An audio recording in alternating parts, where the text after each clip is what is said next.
I lost my sunglasses.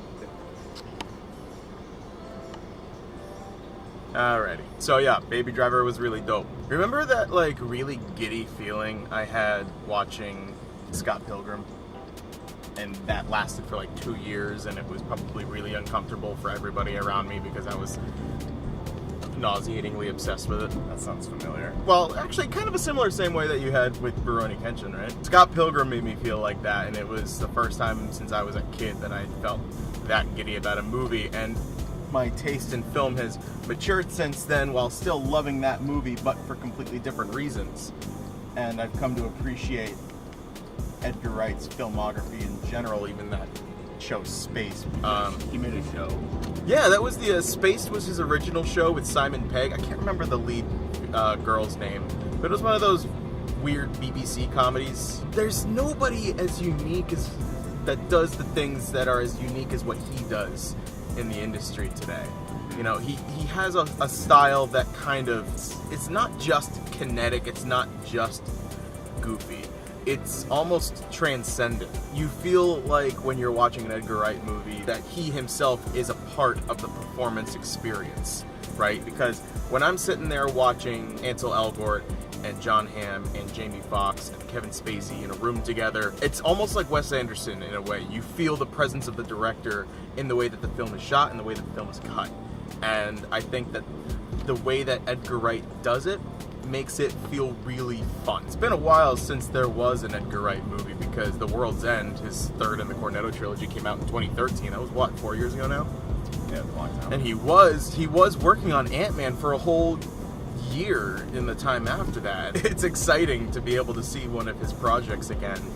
And with as much of a star-studded cast, it really feels like, because before you felt like when you're watching Edgar Wright, you also almost always had Simon Pegg and Nick Frost because he's only had 5 films and that was 3 of them. This feels like almost like a mature evolution of Edgar Wright, but not in a way that saying mature makes it feel like. It's an homage to older pulpy movies, like Taxi Driver comes to mind. Yeah. I don't know if you know what the plot was for Baby Driver. No, I have no idea. I've only seen like a couple trailers. Okay, so you've gathered that he has tinnitus. And tinnitus is... Oh, yeah, He has the condition where it's not like he's partially deaf or anything, but he's got a humming in his ear. And so basically to drown out the tinnitus, he uses his iPod. And he has a lot of iPods. And he actually, as a result, mixes music and puts all the different playlists on different iPods. Like, he's a hipster music curator in a way. It makes our heads look really small. Well, it's a wide-angle lens. What are you gonna do? Like, look. What is this traffic? Listen, I've got a small head as it is. So, Ansel Elgort's character in the film named Baby, he uses the music to drown out, but because of that, all of his actions, and therefore the way that Edgar Wright films his actions, are all timed in sync and to the tempo of the music that he's listening to at the time. And that same goes for all the action scenes that the movie's got throughout it. Twist was this kid, because he's under foster care, eventually does some kind of weird petty crime theft, and he attempts to steal from the wrong guy. I think he steals a car. That guy was Kevin Spacey. So Kevin Spacey ends up, instead of turning him into the police or, capping him off, because this guy's like a mobster. Capping him off? In the head with a bullet. You mean popping a cap? Popping a cap in his off. Okay. Capping him off makes it... Capping him off? Like... Yeah. Anyway, so he makes Baby his getaway driver for various really deliberately thought out crimes. Almost kind of Italian job plotted out. Italian John. Italian Johnny.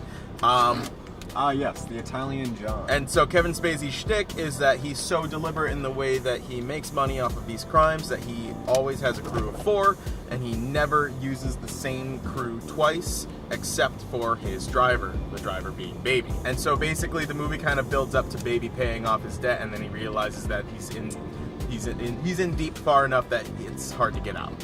In the meantime, he meets a girl named Debbie who works at a diner, and the movie kind of just turns into a roller coaster from there. There's a lot of comparisons from the trailer to Drive, but I mean, I don't know what other movies that you would compare that to. People have said before that like a spiritual trilogy is kind of like Taxi Driver, Drive, and Nightcrawler.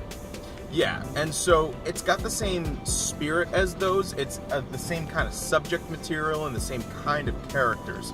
But it is a tried and true Edgar Wright movie while being an homage to those, I guess, retro or vintage era crime movies. In the same way that Hot Fuzz was to the contemporary, you know, police action Bad Boys movie. But because of the condition of the character and, you know, how Edgar Wright has a great use of music in his films anyway, particularly like everybody thinks of the Queen scene from Shaun of the Dead, but particularly throughout Scott Pilgrim there's great use of rock music. He always has good music. Yeah, Edgar Wright does a very good balance of music, and it felt like a very deliberately accumulated playlist, I suppose. And so because of Baby's condition with the music and the fact that it's you know, you got car chase sequences and gunfight action sequences, and it's an Edgar Wright movie, it puts all of that to shame.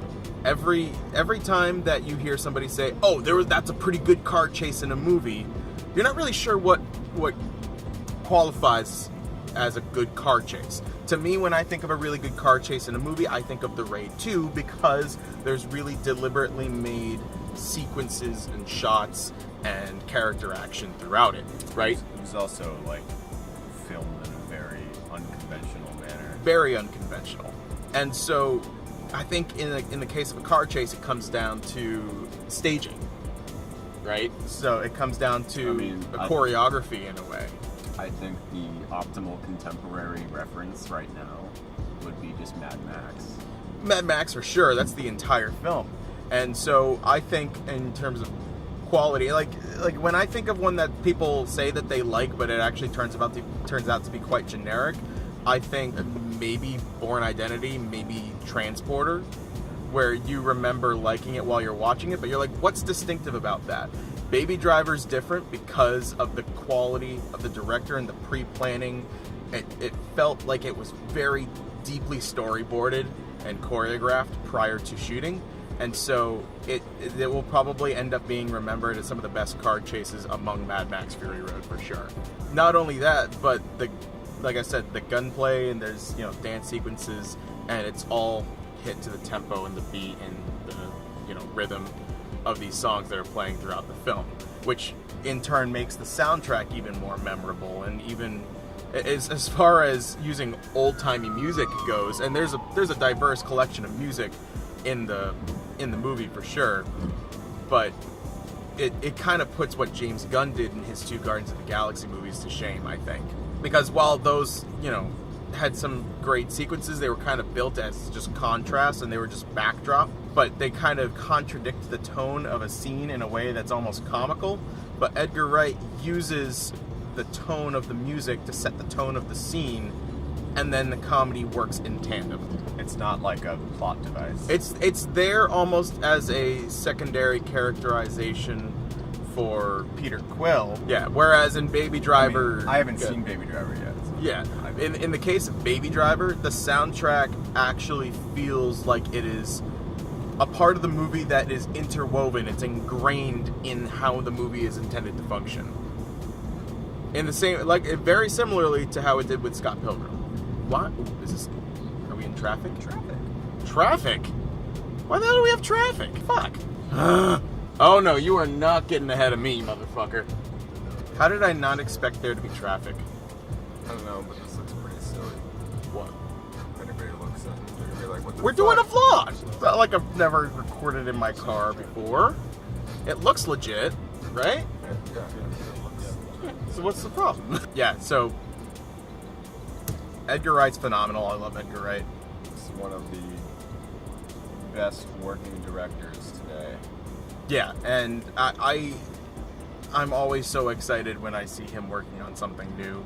And I was grinning ear to ear for most of this movie, even though we showed up late and I was sitting in the second row.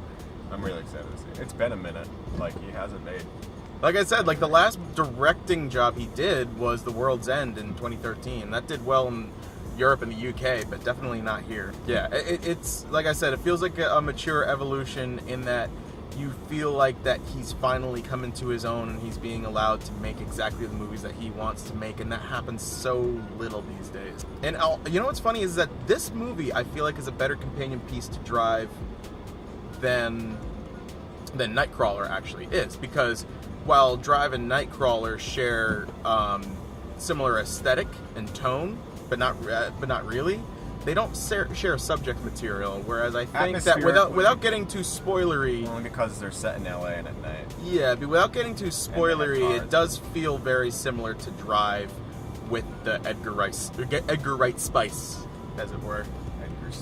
Edgar Spice. I mean, I was just talking to you about. I guess it's appropriate to talk about this because it's similar aesthetics and direction and stuff like Nightcrawler.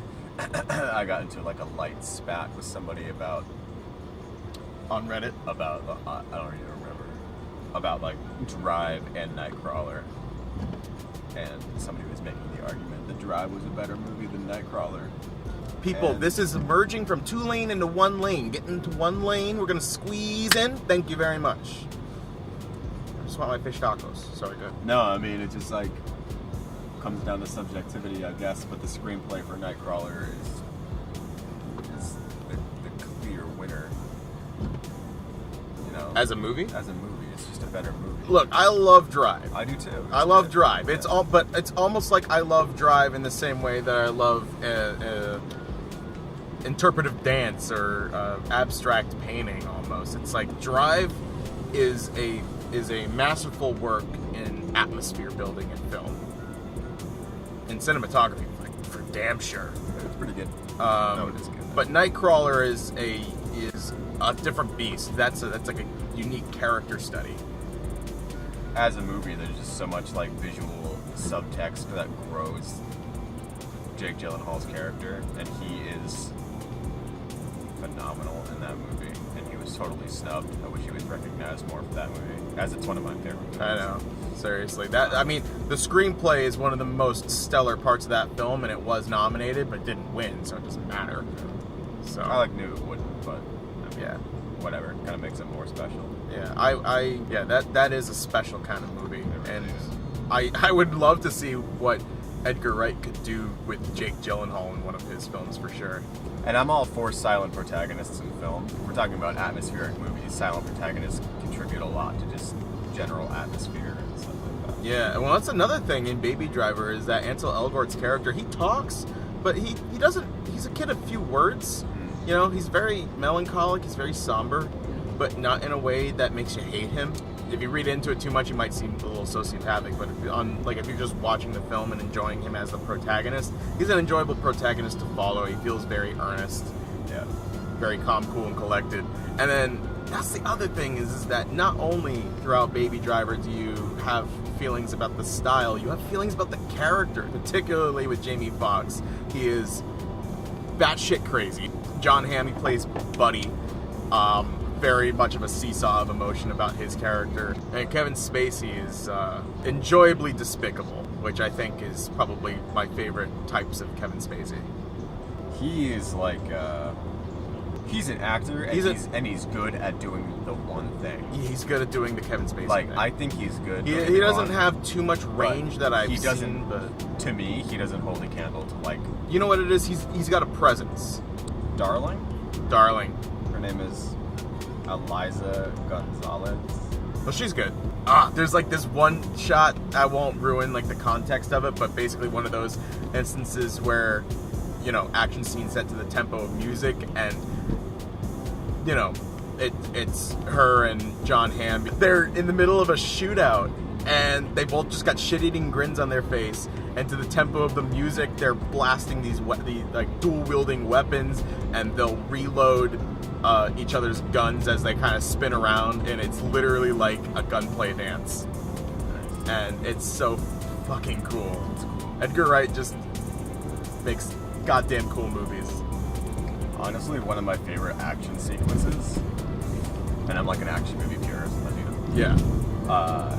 is in The World's End, is the like bar fight Yeah, the beehive. because it's just like this like tracking shot. That's amazing. I remember. The parts that I remember are Simon Pegg's character trying to drink the pint while everybody's fighting, So, and every time he like- goes to take a sip, it gets knocked out of his hand, Oh or my something God. spills, or Just like choreographed comedic Yeah. genius. Like Yeah. very evocative of Jackie Chan. and it's stellar visual storytelling. Thanks for tuning in to talk with us about the movies. I'm gonna go eat some tacos, and you might have a cheeseburger or something.